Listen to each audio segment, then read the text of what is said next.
2024 November 1 Prithviraj Sukumaran തന്റെ social media അക്കൗണ്ടുകളിലൂടെ പുറത്തുവിട്ട ഈ പോസ്റ്റർ എമ്പുരാൻ എന്ന ഇൻഡസ്ട്രിയുടെ പ്രസ്റ്റീജ് പ്രോജക്റ്റിനെ ചർച്ചയാക്കി നിർത്തുന്നതിൽ ഒരു പ്രധാന പങ്ക് വഹിച്ചിരുന്നു.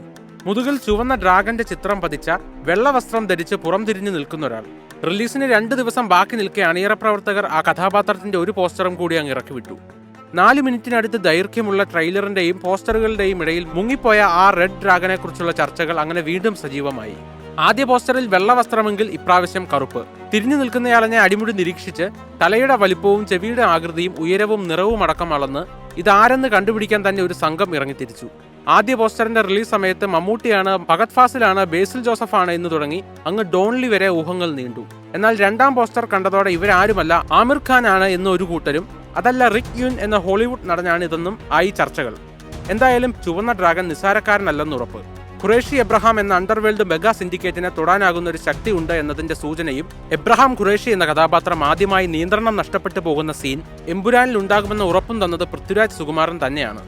ആരാധകരുടെ എല്ലാ ചോദ്യങ്ങൾക്കും ഉത്തരം ലഭിക്കാൻ ഇനി വെറും മണിക്കൂറുകൾ മാത്രം ബാക്കി.